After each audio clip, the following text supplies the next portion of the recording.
आज की क्लास में फिजिक्स हमारे चैनल एम के कोचिंग सेंटर 99 में आप सबका स्वागत है।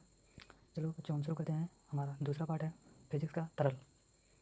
आज हम पढ़ेंगे सरफस कोण तथा संपर्क कोण। संपर्क कोण किसे कहते हैं? जैसे ठोस में बनता है, द्रव में बनता है, दो कंडीशन होती है संपर्क कोण का। ठीक, चलो बच्चों शुरू करते हैं। क्या है देखो, द्रव तथा ठोस के किसी सरफस बिंदु से द्रव के पृष्ठ पर खींची गई सरफस रेखा ठोस के पृष्ठ पर द्रव के अंदर की ओर खींची गई सरफस रेखा। मतलब कि देखो बच्चों समझो, ये क्या है, इसमें द्रव भरा हुआ है, मतलब जल। ठीक, यहाँ पर जल भरा हुआ है इसे।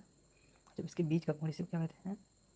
संपर्क कोण। ठोस मतलब कि ये जल में जो बनता है कोण, ठीक, उसको क्या कहते हैं? संपर्क कोण। ठीक, या सरफस कोण। ठीक, ऐसे रेखा के बीच बने कोण को उस द्रव का ठोस या सरफस कोण कहते हैं। या जैसे ठोस में बन गया, जैसे मान लो ये ठोस है, मान लो ये ठोस है, इसके ऊपर बन गया कोण। ठीक है,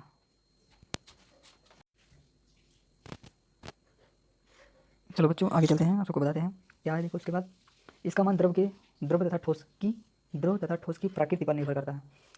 संपर्क कोण का मान यह दर्शाता है कि कोई द्रव किसी ठोस के पृष्ठ पर फैलेगा अथवा इस पर बूंद बनाएगा। जैसे कांच की प्लेट पर पानी फैल जाता है, पारे की बूंदें गोल बन जाती हैं। जब पारे पर गिरता है क्या, बूंदें गोल बन जाती हैं, और जब कांच पर गिरता है तो क्या होती है? फैल जाती हैं। जैसे आप सबको चित्र द्वारा हम बताते हैं कैसे। देखो समझो, कांच सरफस कोण या संपर्क कोण। देखो जैसे यहाँ पर ठोस है, ठीक, ऐसे घाव बना है, उसमें ऐसे बन गया, ठीक, यहाँ पर थीटा हो गया। ये क्या है?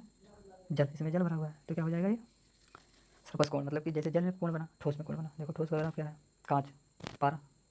पारा क्या होता है? ठोस होता है। ठीक, पारा देखो क्या होता है? ठोस होता है, इसलिए इस पर देखो ऊपर बना हुआ है कोण। ठीक, यहाँ पर थीटा है। चलो बच्चों आगे चलते हैं, समझ में आ गया? दोबारा सबको बता दे रहे हैं। जैसे देखो क्या है संपर्क कोण, क्या है?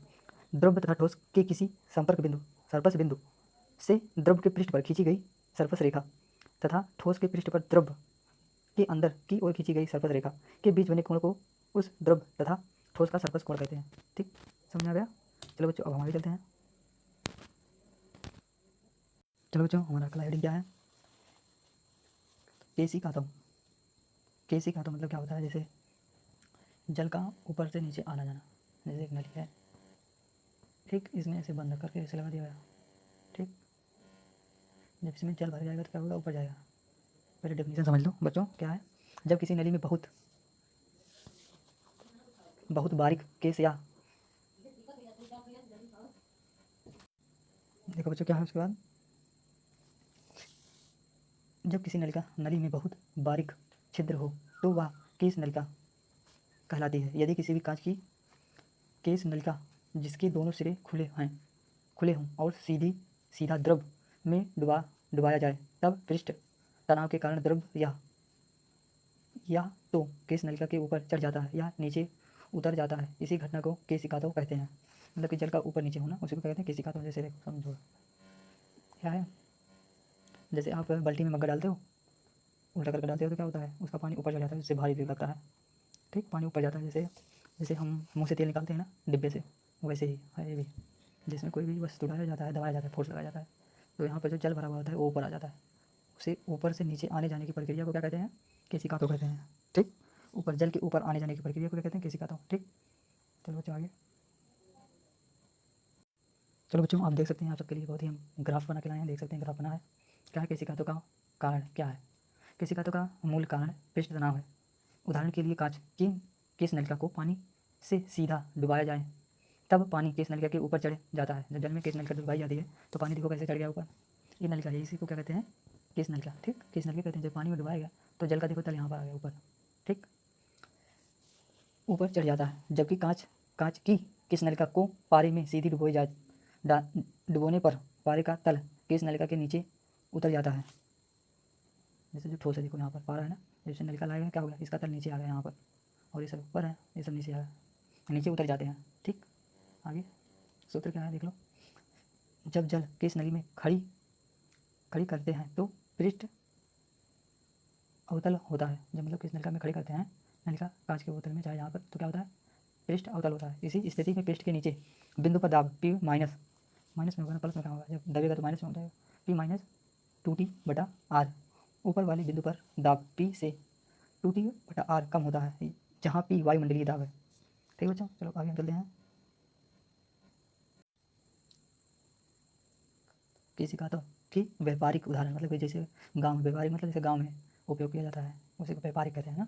जैसे देखो, लालटेन में मिट्टी का तेल बाती के धागे के बीच बनी केस नलिका द्वारा ऊपर चढ़ता है। मोमबत्ती में पिघली मोम धागे से बनी केस नलिका द्वारा ऊपर चढ़ती है। कॉफ़ी पाउडर पानी में शीघ्रता से घुल जाता है, क्योंकि पानी कॉफ़ी के कणों को केस कांतों की क्रिया से शीघ्रता से भिगो देता है। पानी में भरी बाल्टी तौलिए का सिरा डुबोने पर पानी के तौलिए के धागों के बीच बनी केस नलिका से होकर धीरे धीरे पूरे तौलिए को भिगो देता है। ठीक। पेड़ पौधे को दिया गया पानी तनों में बनी केस नलिका द्वारा ऊपर चढ़कर टहनियों तथा पत्तियों तक पहुँचता है। पेन की नींव बीच में से चीरी होती है, जिससे उसमें बारीक केस नलिका बन जाती है, जिससे होकर नींव को स्याही में डुबोने पर स्याही केस नलिका में चढ़ जाती है। वर्षों के दिनों में किसान हल द्वारा खेत की जुताई करते हैं, जिससे मिट्टी में बनी केस नलिका टूट जाती है और सतह के नीचे का जल पौधे के काम आ जाता है, अन्यथा वह वाष्प बनकर उड़ जाता है। चलो बच्चों आगे। तीसरा हेडिंग हमारा क्या है? आदर्श द्रव्य जिसमें शून्य सांद्रता शून्य संपीड़न पाया जाए, उसे हम आदर्श द्रव्य कहते हैं। जैसे वह द्रव्य जिसकी सांद्रता शून्य हो, द्रव्य असंपीड़न हो, अर्थात द्रव्य की आयतन विकृति शून्य हो, तो द्रव्य का प्रभाव आघूर्णीय हो, अर्थात किसी बिंदु के प्रति द्रव का कोणीय संवेग शून्य हो, प्रत्येक बिंदु पर द्रव का वेग समय के सापेक्ष नियंत्रण हो, आदर्श द्रव्य कहलाता है। व्यवहार में कोई भी द्रव आदर्श द्रव्य नहीं होता। आदर्श द्रव्य केवल काल्पनिक द्रव्य है। आदर्श द्रव्य जिसमें शून्य सांद्रता पाया जाए, जिसमें घर्षण न पाया जाए, शून्य सांद्रता शून्य संपीड़न, जिसमें संपीड़न न पाया जाए। ठीक, आगे। प्रवाहित द्रव्य की ऊर्जा, प्रवाहित मतलब जल का प्रवाह हो रहा है, उसकी ऊर्जा क्या है? जब कोई द्रव बहता है तो उसकी 3 प्रकार की ऊर्जा होती है: गतिज ऊर्जा, स्थितिज ऊर्जा, दाब ऊर्जा। पहला क्या है? गतिज ऊर्जा। किसी भी द्रव में उसकी गति या वेग के कारण निहित ऊर्जा द्रव की गति ऊर्जा कहलाती है। यदि यम द्रव्यमान का वेग भी की धारा रेखीय प्रवाह के रूप में बह रहा हो तो द्रव की गति ऊर्जा 1/2 mv²। आगे क्या है? प्रति एकांक द्रव की गति ऊर्जा 1/2 v²। प्रति एकांक आयतन गति की ऊर्जा 1/2 v²। ठीक, चलो आगे। रेटिंग क्या है? स्थितिज ऊर्जा, किसी भी द्रव की पृथ्वी सतह से ऊंचाई या स्थित के कारण निहित ऊर्जा स्थितिज ऊर्जा कहलाती है। मतलब जैसे कोई वस्तु रुका हुआ है, उसी को स्थितिज ऊर्जा कहते हैं। ठीक, यदि बहते हुए द्रव का द्रव्यमान m हो तो पृथ्वी तल से उसकी ऊंचाई h हो तो उसकी स्थितिज ऊर्जा mgh। प्रति एकांक द्रव्यमान की स्थितिज ऊर्जा gh। प्रति एकांक आयतन की स्थितिज ऊर्जा gh। ठीक, आगे क्या है? दाब ऊर्जा, किसी द्रव के दाब के कारण निहित ऊर्जा उसकी दाब ऊर्जा कहलाती है। किसी ताप द्रव्यमान द्रव को दाब के विरुद्ध धकेलने में किए गए कार्य से होती है। ये